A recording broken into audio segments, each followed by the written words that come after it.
Episode start होते ही सबसे पहले हम जियांग नानन और बेई बेई को अपने एनिमीज का सामना करते हुए देखते हैं, जहां पर ये लोग आउटर एकेडमी कोर्टयार्ड के कोर डिसाइपल्स के साथ फाइट कर रहे होते हैं। मगर काफी ज्यादा हद तक जियांग नानन और बेई बेई दोनों ही अपने एनिमीज को बहुत ही ज्यादा आसानी से डील कर पा रहे होते हैं। मगर उसी के साथ ही उनकी ओपोनेंट में से एक लड़की हेवनली एम्प्टीनेस घूस्ट सनफ्लावर शॉट का यूज करती है, जो कि टेक्निक काफी ज्यादा स्ट्रॉन्ग होती है और ये किसी किस्म के साउल और फिजिकल डिफेंस दोनों को ही डिनाई करते हुए सीधा एक ही लाइन में अपने एनिमी को जाकर टारगेट करती है, जिससे बचने का हल सिर्फ यही है कि उसे डॉज कर लिया जाए, जिससे कि जियांग नानन तो डॉज कर लेती है। मगर बेई बेई जबकि पहली मर्तबा इसका सामना कर रहा होता है तो वो अपनी साउल टेक्निक का यूज करते हुए इस अटैक को रोकने की कोशिश करता है। मगर ये टेक्निक बेई बेई की साउल अटैक को टोटली इग्नोर कर देती है और सीधा बेई बेई को टारगेट करती है, जिसके बाद बेई बेई 5 सेकंड के लिए एक ही जगह पर स्टन हो जाता है और वहीं पर अच्छा मौका देखते हुए एक और एनिमी बेई बेई को नॉकआउट करने के लिए आ जाती है। बट इससे पहले कि वो बेई बेई पर अटैक करे, यहाँ पर एंट्री होती है शू सांशी की, जो कि यहाँ पर आते ही अपने मिस्टीरियस शॉक का यूज करता है और बेई बेई को नॉकआउट होने से बचा लेता है। और इसी को देखते हुए जैसे ही जियांग नानन सनफ्लावर मार्शल मास्टर को यहाँ से नॉकआउट करने लगती है तो वो जियांग नानन को कैप्चर कर लेती है, जिससे कि आल्सो शू सांशी उसे बचाता है। मगर शू सांशी के यहाँ पर पहुँचने से पहले ही और अपने टीममेट्स को ज्वाइन करने से पहले ही ये मेज दोबारा से चेंज होती है और शू सांशी अपने टीममेट से दोबारा से अलग हो जाता है। इवन के अभी के लिए शू सांशी के साथ साथ बेई बेई और जियांग नानन दोनों ही अलग हो जाते हैं, जिसके साथ ही हम आते हैं हुओ युहा के व्यू पर, जो कि आल्सो अभी तक वोंगडोंग और बेई बेई सब लोगों को ढूंढ रहा होता है और वहीं पर इस मैच में टोटल 21 लोग बच चुके होते हैं। जिसके साथ ही हम आते हैं वोंगडोंग के व्यू पर, जहाँ पर वोंगडोंग अपने एनिमी से बचकर भाग रहा होता है और उसका एनिमी जबकि ह्यूमन फेस स्पाइडर है और जबकि ह्यूमन फेस स्पाइडर की साउलिंग ने भी तांगसेन के साथ ही गॉड लेवल को अचीव किया हुआ है, तो उसकी वजह से ह्यूमन फेस स्पाइडर भी काफी ज्यादा अमेजिंग मॉन्स्टर बीस्ट बन चुका हुआ है और अभी के लोग इसे मिथिकल क्रीचर का नाम दिया करते हैं। और उसके पीछे की रीजन सिर्फ यही नहीं कि ये मॉन्स्टर तांगसेन के साथ गॉड लेवल को अचीव कर पाया था, मगर उसी के साथ साथ इस मॉन्स्टर की अपनी ऐसी काफी ज्यादा एबिलिटीज हैं, जो कि इसे बाकी सारे मॉन्स्टर्स में अमेजिंग बनाती हैं। मगर गलत बात तो ये है कि ये मॉन्स्टर अभी के लिए युहाओ की टीम में नहीं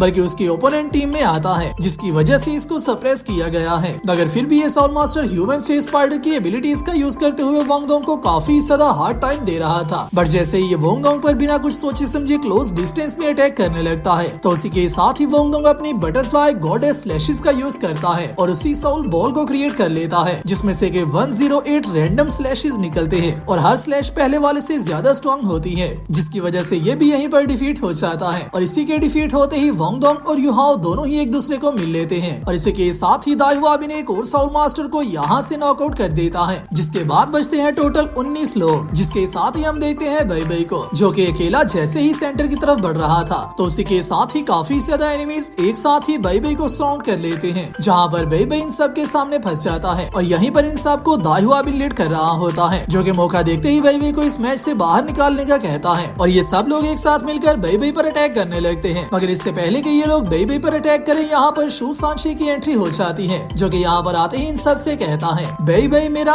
ओल्ड राइवल है, क्योंकि इसकी मार्शल सोल सबसे ज्यादा स्ट्रॉन्गेस्ट है, क्योंकि ये आल्सो पावर अटैक सिस्टम से बिलोंग करता है और मैं पावर डिफेंस सिस्टम से बिलोंग करता हूँ, जिसका मतलब ये है कि बेई बेई की अटैक पावर अपनी लीग में सबसे ज्यादा स्ट्रॉन्गेस्ट लोगों में आती है और शू सांशी की डिफेंस पावर अपनी लीग के लोगों में सबसे ज्यादा स्ट्रॉन्गेस्ट लोगों में आती है। जहाँ पर दाइहुआ बिन शू सांशी से पूछता है कि वो किस टीम को ज्वाइन करने वाला है और यहाँ पर बिना टाइम वेस्ट किए शू सांशी बेई बेई को ज्वाइन करता है। मगर दाइहुआ बिन की टीम फिर भी इन पर अटैक करने से नहीं डरती और ये लोग अभी भी फाइट करने के लिए बिल्कुल रेडी होते हैं। मगर उसी के साथ ही यहाँ पर एंट्री होती है जियांग नानन की, जो कि यहाँ पर आते ही बहुत ही ज्यादा आसानी से ज़ूलू को टारगेट करती है और उसके सरप्राइज अटैक को फेल करवा देती है, जिसके साथ ही इनकी टीम को आल्सो ज्वाइन करने में ही साइतो और शाओ शाओ भी शामिल हो जाते हैं। और फाइनली यहाँ पर एंट्री होती है वोंगडोंग और हुओ युहाओ की, जहाँ पर ये लोग 7 वर्सेस 12 के मुकाबले में फाइट करने वाले होते हैं, जिसके साथ जैसे ही ये फाइट स्टार्ट होने लगती है तो उसी के साथ ही मैच दोबारा से चेंज होती है और 12 लोग एक ही साइड पर हो जाते हैं और युहाओ की टीम एक साइड पर आ जाती है। और अच्छी बात तो ये है कि अभी के लिए ये लोग दोबारा से एक दूसरे से अलग नहीं होते, जहाँ पर बेई बेई युहाओ को अपना प्लान तो बताता है, मगर उसी के साथ युहाओ इन सबको बताता है कि मैं अपनी स्पिरिचुअल सेंसेस का यूज करते हुए इस पूरी मेज को ही 3D डायग्राम में स्काउट कर सकता हूँ, जिसकी वजह से इस मेज में मौजूद एक एक स्टेप मेरी मर्जी से ही चल रहा है। और उसी के साथ ही आप लोगों ने ये नोट किया होगा, जब से ये मैच स्टार्ट हुआ होता है तो युहाओ इस पूरी मेज में रैंडमली ही घूम रहा था, मगर वो रैंडमली घूम ढूंढने के साथ साथ युहाओ इस पूरी मेज को ही ट्रैक कर रहा था और ये मेज किस तरह से कब चेंज होती है,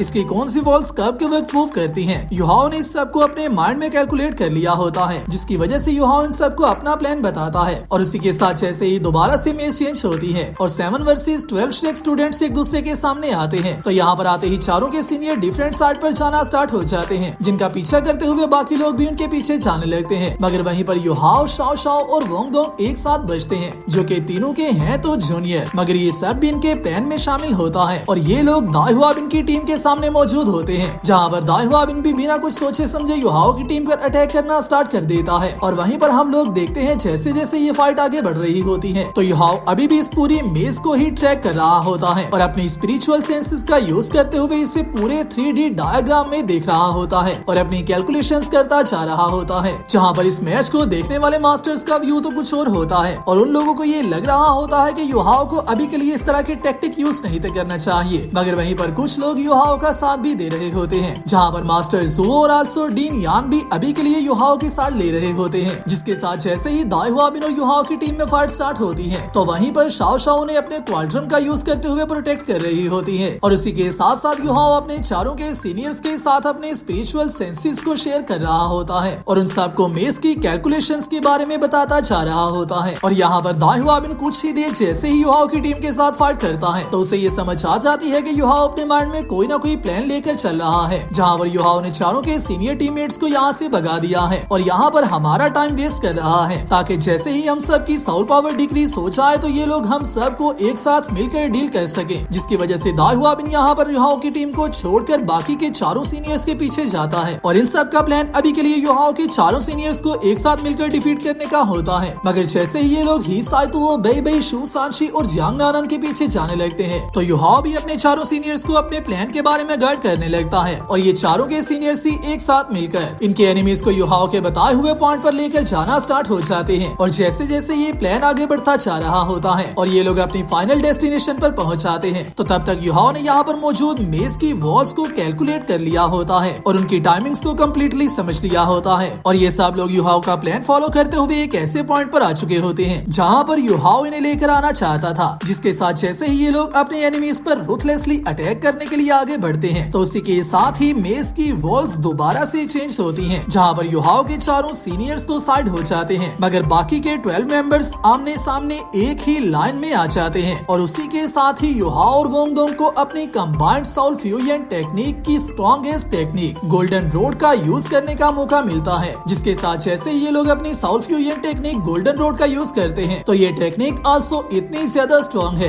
कि ये किसी भी 60 लेवल के सोल मास्टर का सामना भी कर सकती है। तो फिर 40 लेवल या फिर 30 लेवल के सोल मास्टर्स को नॉकआउट करना इस टेक्निक के लिए कोई भी मुश्किल काम नहीं होता। जहाँ पर युहाओ की टैक्टिक्स को देखकर यहाँ पर मौजूद सब लोग ही काफी ज्यादा शौक रह जाते हैं, क्योंकि युहाओ और वोंगडोंग ने एक ही अटैक में आउटर एकेडमी कोर्टयार्ड के टोटल 12 मेंबर्स को नॉकआउट कर दिया होता है, जो कि अपने आप में ही काफी ज्यादा अमेजिंग फीट है। मगर यहाँ पर युहाओ और वोंगडोंग की पावर ने शाइन नहीं किया होता, बल्कि सिर्फ युहाओ के टैक्टिक्स ने शाइन किया होता है और युहाओ के अच्छे टैक्टिक्स और अच्छी कैलकुलेशंस का यूज करते हुए युहाओ ने यहाँ पर मौजूद हर इंसान को ही कंट्रोल किया होता है, जो कि आल्सो इस बात को शो करता है कि युहाओ की कंट्रोलिंग एबिलिटीज भी काफी ज्यादा अमेजिंग है। हालांकि युहाओ का प्लान और उसके टैक्टिक्स इतने ज्यादा स्ट्रॉन्ग नहीं होते, बल्कि थोड़े से रिस्की तो होते हैं, क्योंकि अगर तो ये मेज एक ही लाइन और एक ही टाइम पर 12 लोगों को एक साथ लेकर ना आई होती या फिर युहाओ की कैलकुलेशन जरा भी मिस्टेक हो गई होती तो इस मैच में इनको काफी बड़ा रिस्क भी देखने को मिल सकता था। मगर फिर भी युहाओ की विक्ट्री के साथ ये बात कंफर्म हो जाती है कि युहाओ सोल मास्टर्स की कंट्रोलिंग एबिलिटीज में काफी ज्यादा अमेजिंगली शाइन करने वाला है। जिसके साथ ही न्यू शेक 7 मॉन्स्टर्स की सिलेक्शन के साथ हमारा ये एपिसोड यहाँ पर फाइनली कंप्लीट होता है। वीडियो अच्छी लगी है वीडियो को लाइक कर दो और नेक्स्ट आने वाली वीडियो के लिए चैनल को सब्सक्राइब लाजमी कर लेना। मैं मिलता हूँ आप सबसे नेक्स्ट वीडियो में, तब तक अपना और अपने प्यारों का ख्याल रखियो।